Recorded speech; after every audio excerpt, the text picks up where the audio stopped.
নমস্কার বন্ধুরা, আমি মানু ব্লগ টিপসে সবাইকে ওয়েলকাম। ছোট্ট একটা ভিডিও নিয়ে এসেছি, পুরো ভিডিওটা দেখার জন্য অনুরোধ রইল। আজ আমি তোমাদের লাউ নিরামিষ বানানোর রেসিপিটা দেখিয়ে দেবো। তোমরা এই রেসিপিটা দেখার পরে কিন্তু মাছ দিয়ে বানানো ছেড়েই দেবে লাউ।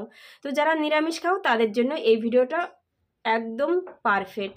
তো প্রথমেই আমি দিয়ে দিয়েছি তেলের মধ্যে জিরে, শুকনো লঙ্কা, তেজপাতা। তারপরে আমি লাউ দিয়ে দিয়েছি, লাউর মধ্যে কড়াইশুঁটি একটু আলু দিয়ে দিয়েছি। তোমরা আলুটা স্কিপ করে দিয়ে দিতে পারো।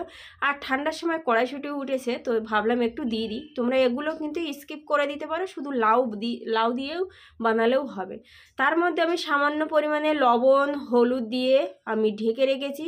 দেখতেই পাচ্ছ কিছুক্ষণ বাদে আবার খুলে আমি এটাকে নাড়াচাড়া করার পরে কিন্তু এরকম হালকা আঁচে আমি লাউটাকে সেদ্ধ করে দেবো। কোনো রকমভাবে জল দেব না, যে লাউয়ের মধ্যে যে জলটা থাকে এই জল দিয়েই কিন্তু আমি সেদ্ধ করে নেব। তো এর মধ্যে আমি দিয়ে দিচ্ছি কিছুটা পরিমাণে আদা। সেদ্ধ হওয়ার পরে আমি 1 চামচ পরিমাণে ধনে পাউডার দিয়ে দিলাম। বন্ধুরা, আমার ভিডিওটা যদি তোমাদের একটু ভালো লাগে আমার পাশে থেকো, আমাকে একটু সাপোর্ট করো আগে যাওয়ার জন্য। আর সবাইকে পারলে শেয়ার করে দিও। যারা নিরামিষ খায় তাদের জন্য কিন্তু এই রেসিপিটা পারফেক্ট। তো দেখো প্রায় সেদ্ধ হয়ে গেছে, তোমরা দেখতেই পাচ্ছ। এর মধ্যে আমি দিয়ে দেবো কিছুটা পরিমাণ জল। যেহেতু আমি এটা ভাজা করছি না, তোমরা পারলে ভাজাও রাখতে পারো, না হলে তোমরা একটু রসা রসা করলে এতে কিন্তু তোমরা ভাতের সঙ্গে, রুটির সঙ্গে, মুড়ির সঙ্গে, যার সঙ্গেই খাও না কেন অসাধারণ টেস্ট লাগে। তো আমি জল দেওয়ার পরে কিছুক্ষণের জন্য আমি এটাকে সুন্দরভাবে সেদ্ধ করে নিয়েছি। দেওয়ার পরে দেখো আমি 2টো টমেটো আর 1.5 চামচের মতো আদা থেতো করা দিয়ে দিয়েছি। বাটাও দিতে পারো, নাহলে থেতো করেও দিতে পারো। দেখো এটা দেওয়ার পরে খুব সুন্দর করে নাড়াচাড়া করতে হবে। করার পরেই কিন্তু এটাকে সুন্দর করে ঢেকে দিতে হবে। যতক্ষণ না সেদ্ধ হচ্ছে পারফেক্ট ততক্ষণ নাড়াচাড়া করেই যেতে হবে। দেখো আমার একদম কিন্তু পারফেক্ট হয়ে গেছে। এবার এর মধ্যে আমি দিয়ে দেবো 2 চামচ পরিমাণে চিনি।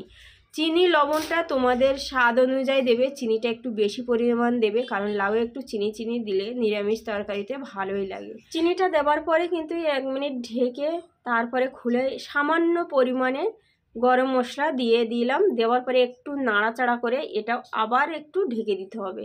আর এই বারবার ঢেকে হালকা আঁচে রান্না করলে কিন্তু অনেক টেস্ট গুণ বেড়ে যায়। তোমরা পারলে একবার হলেও ট্রাই করো। এখন শীতের সময় লাউ কিন্তু সবার বাড়িতে আছে, আর বাজারে তো ভরেই পড়ে থাকে। দেখো পারফেক্ট কিন্তু আমার লাউ বানানো কমপ্লিট। এবার লাস্ট পজিশনে আমি একটু ধনেপাতা দেবো। শীতের সময় ধনেপাতা তো সব জায়গায় থাকে, তো হালকা ধনেপাতা দিয়েই আমি রেডি করে নিলাম নিরামিষ লাউ। দেখতে কিন্তু অসাধারণ হয়েছে। তোমরা পারলে একবার ট্রাই করো। ভিডিওটা কেমন হলো আমাকে জানিও। আজকের মতো ভিডিওটা এই পর্যন্ত।